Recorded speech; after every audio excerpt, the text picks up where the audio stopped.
Le café en capsule que tu bois peut-être tous les matins, à la maison ou au bureau, contient souvent bien plus que de l'eau chaude et du café moulu.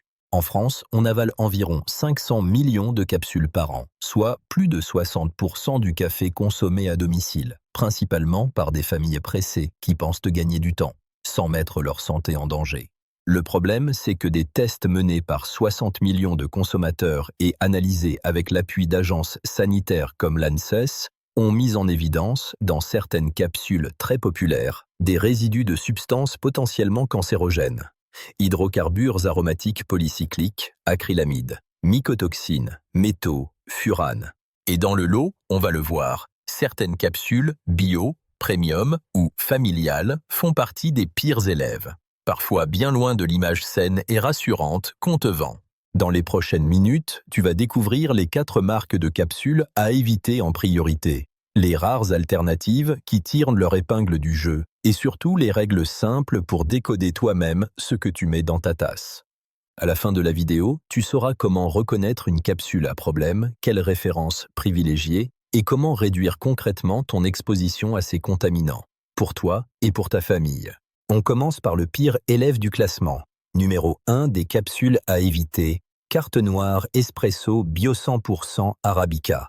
C'est une marque emblématique, largement associée à une image de qualité française. Et ici, le mot « bio » sur la boîte rassure beaucoup de consommateurs. Sur le papier, on s'attend à un café propre, mieux contrôlé, presque vertueux. En réalité, les analyses montrent exactement l'inverse. Un espresso à la base devrait être simplement du café, des grains arabica, torréfiés correctement, moulus, mis en capsule, et c'est tout. Dans le cas de cette capsule bio, le problème ne vient pas d'additifs, mais de la nature et du niveau des contaminants formés ou présents après transformation. Les tests indiquent une concentration très élevée d'hydrocarbures aromatiques polycycliques, des composés qu'on retrouve aussi dans les fumées, le charbon ou certains dérivés du pétrole, bien au-dessus des autres capsules testées. On y trouve aussi de l'acrylamide à un niveau jugé préoccupant, même si techniquement, la valeur reste en dessous de la limite réglementaire européenne. Selon 60 millions de consommateurs, cette capsule obtient la note très basse de 10,5 sur 20, ce qui est en fait la pire note du test, malgré son label bio. Le magazine souligne que cette référence bio contient davantage de résidus indésirables que la majorité des autres capsules évaluées, ce qui constitue un vrai paradoxe pour un produit censé incarner une consommation plus propre. Ce constat est d'autant plus frappant que la mention « agriculture biologique » porte surtout sur l'usage de pesticides à la culture, pas sur les contaminants formés lors de la torréfaction et du process industriel. Les HAP, dont certaines molécules comme le benzoapyrène sont classées comme cancérogènes avérés ou probables, sont associées à une augmentation du risque de cancer respiratoire, cutané ou urinaire, ainsi qu'à des effets mutagènes et possiblement à des perturbations endocriniennes à long terme. Combiné à l'acrylamide, lui aussi considéré comme génotoxique potentiel et neurotoxique, cela signifie qu'une consommation quotidienne de cette capsule bio augmente ton exposition chronique à des substances que les agences sanitaires recommandent de limiter autant que possible. En clair, tu payes plus cher pour un logo bio, mais tu te retrouves avec l'un des cafés les plus contaminés du rayon. Numéro 2, des capsules à fuir. Planteur des Tropiques, la marque distributeur très présente chez Intermarché. Elle joue à fond sur l'argument du prix accessible, du café du quotidien pour les familles, souvent acheté en gros pour remplir le tiroir de capsules. Pour beaucoup, c'est le bon plan pas cher face aux grandes marques internationales. Là encore, ce que tu devrais avoir dans ta tasse, c'est un café simple, correctement torréfié. Les analyses montrent pourtant des teneurs records en HAP, avec des concentrations parmi les plus élevées de toutes les capsules testées. On retrouve également de l'acrylamide à des niveaux jugés préoccupants, et une qualité globale pénalisée par ces profils de contaminants. Le tout sans qu'aucune limite réglementaire spécifique n'encadre les HAP dans le café, ce qui place ces valeurs dans une sorte de zone grise juridique. Ce n'est pas strictement illégal, mais c'est loin d'être rassurant. Selon les enquêtes conso relayant les tests de 60 millions, Planteur des Tropiques fait partie des marques pointées du doigt pour leur niveau particulièrement élevé de substances potentiellement cancérogènes, notamment ces fameux hydrocarbures aromatiques polycycliques. Et le paradoxe, c'est que ces capsules restent parmi les plus vendues dans leur enseigne, justement parce qu'elles sont bon marché et très visibles en rayon. À la longue, une exposition chronique à des HAP à des niveaux élevés est associée à un risque accru de maladies pulmonaires, de cancers digestifs et de troubles respiratoires, surtout lorsqu'elles s'ajoutent à d'autres sources présentes dans l'alimentation ou dans l'environnement. Ce n'est pas une tasse qui pose problème, c'est le cumul quotidien pendant des années, surtout chez des personnes qui boivent plusieurs expressos par jour. Au final, tu crois faire une économie à la caisse, mais le véritable coût se joue sur ta santé à long terme. Troisième capsule problématique. L'or décaféiné. Là, on est sur une marque très connue, avec un positionnement plutôt premium. Et le mot décaféiné attire ceux qui veulent limiter la caféine le soir, les personnes sensibles ou certaines femmes enceintes. Le message implicite, c'est plus doux, plus léger, donc plus sain. La réalité est beaucoup plus nuancée. Un décaféiné, en théorie, c'est exactement le même café, mais sans la caféine, avec un procédé d'extraction maîtrisé. Problème. Plusieurs études ont montré que certaines capsules décaféinées pouvaient contenir des niveaux particulièrement élevés de mycotoxines, notamment l'ochratoxine A, une toxine produite par des moisissures lors du stockage ou du transport du café. L'Université de Valence, par exemple, a mis en évidence des capsules de café décaféinées affichant jusqu'à 32,4 microgrammes d'ochratoxine A par kilo, soit plus de 6 fois la limite européenne de 5 microgrammes par kilo pour le café torréfié. Dans les analyses relayées par la presse santé et conso, les capsules décaféinées de marques populaires sont régulièrement citées comme les plus problématiques pour cette mycotoxine. Et l'or décaféiné fait partie des références pointées pour des profils de contamination défavorables par rapport à d'autres cafés. On y retrouve en plus des HAP à des niveaux comparables aux capsules les plus mal notées, ce qui renforce l'idée d'un produit à consommer avec une grande prudence. L'ochratoxine A est associée à des dommages rénaux, à des risques de calcul et à des tumeurs des voies urinaires lorsqu'elle s'accumule dans l'organisme, avec une demi-vie biologique longue qui permet une accumulation dans les reins. Elle est également classée comme cancérogène possible et peut contribuer à une baisse des défenses immunitaires.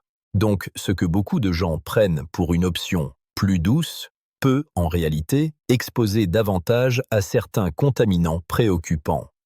Quatrième capsule à surveiller de très près, les capsules Lavazza. Image d'authentique espresso italien. Marque historique, positionnement premium.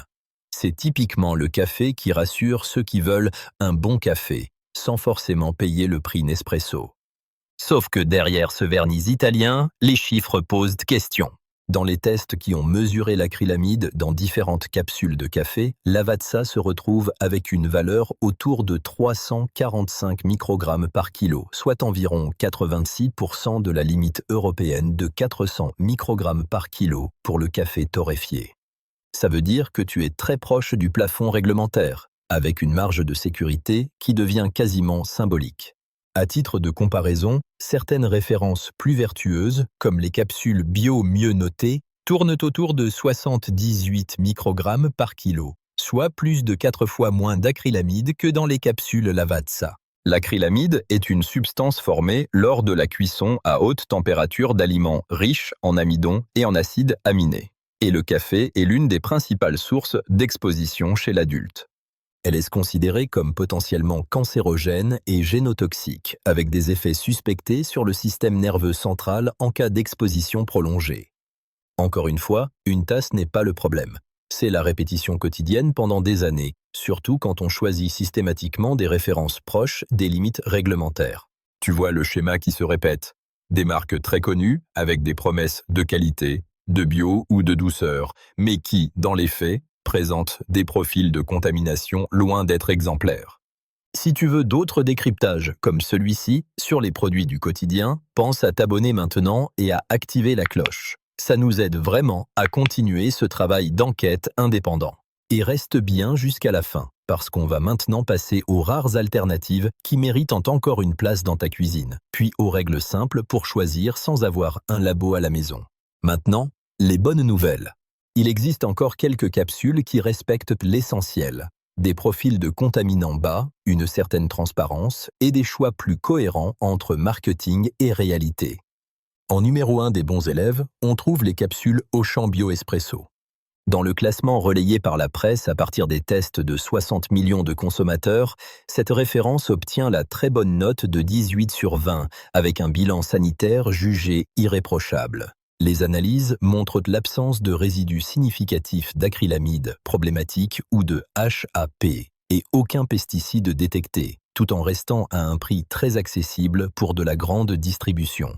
Cerise sur le gâteau, il s'agit de capsules compostables, ce qui limite aussi l'impact environnemental par rapport aux systèmes en aluminium ou en plastique. Concrètement, tu payes moins cher que beaucoup de capsules de grandes marques pour un café noté comme l'un des plus sûrs du marché. En deuxième position des options intéressantes, on peut citer un profil comme Nespresso Peru Organique. Ce type de référence bio et origine unique mise sur la traçabilité, plantation identifiée, producteur accompagné, certification spécifique et un café présenté comme issu d'une agriculture plus durable. Les capsules les plus récentes de la gamme Nespresso sur ce segment sont proposées en matériaux compostables ou en papier, ce qui réduit la dépendance à l'aluminium pur.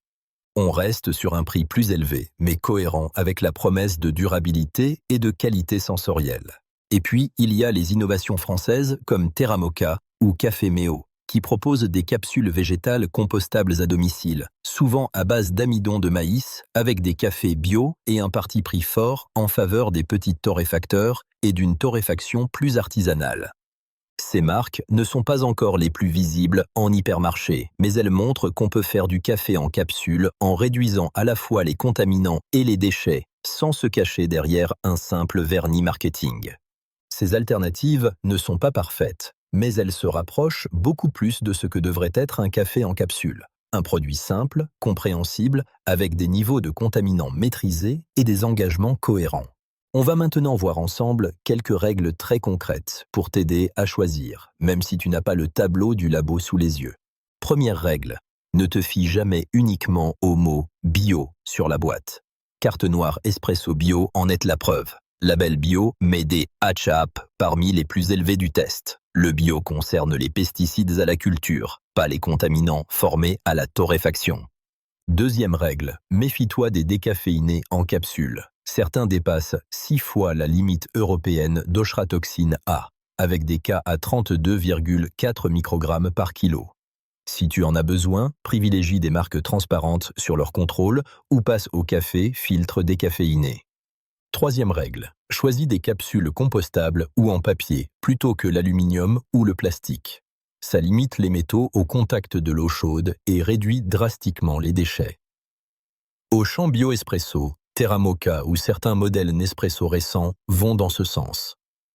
Quatrième règle, si une marque figure régulièrement dans les classements pire capsule, évite-la. Carte noire bio, Planteur des tropiques et l'or décaféiné reviennent systématiquement pour leur taux élevé de HAP ou mycotoxines. Si c'est en bas du tableau 2 ans de suite, il y a assez d'alternatives pour passer ton chemin. Cinquième règle, pense dose cumulée. Pour l'acrylamide, les HAP ou l'ochratoxine A, la logique sanitaire, c'est aussi bas que possible, pas juste sous la limite. Réduire de quelques tasses par semaine ou alterner avec du café, filtre, baisse déjà nettement ton exposition. Sixième règle. Budget serré? Évite les capsules premier prix et prends du café moulu pour filtre. L'ANSES montre que le café filtre contient autant ou moins de contaminants que les capsules. Tu économises, tu pollues moins et tu contrôles mieux ta consommation. On arrive au bout de cette enquête. On a vu ensemble 4 capsules à éviter en priorité et quelques alternatives plus sûres. Le schéma général est clair. Marketing très rassurant, prix attractif ou image premium d'un côté et de l'autre, des profils de contaminants loin d'être exemplaires pour une partie des capsules les plus vendues. Il y a quelques décennies, ton café, c'était des grains, un moulin, une cafetière italienne ou un filtre papier, et basta. Aujourd'hui, c'est une capsule enveloppée d'aluminium ou de plastique, passée dans une machine sous pression, avec une liste de contaminants invisibles que seul un labo peut mesurer. Le confort a explosé, mais la transparence n'a pas suivi au même rythme. La bonne nouvelle, c'est que tu n'es pas obligé de jouer ce jeu-là. Chaque fois que tu choisis une capsule mieux notée, compostable, ou que tu reviens à du café moulu de qualité, tu envoies un signal clair au marché. Tu votes avec ton porte-monnaie. La prochaine fois que tu te retrouves devant le rayon des capsules, prends 10 secondes, regarde la marque, vérifie si elle a déjà été citée dans des enquêtes indépendantes, privilégie le compostable et évite les décas de supermarché dont personne ne parle en bien. Si cette enquête t'a ouvert les yeux, laisse un like, abonne-toi et dis-moi en commentaire quelle marque t'a le plus surpris ou laquelle tu as décidé de bannir de ta cuisine. Et rappelle-toi, la vraie économie, ce n'est pas d'acheter la capsule la moins chère, c'est de choisir le café qui respecte le mieux ta santé, ta tasse après tasse.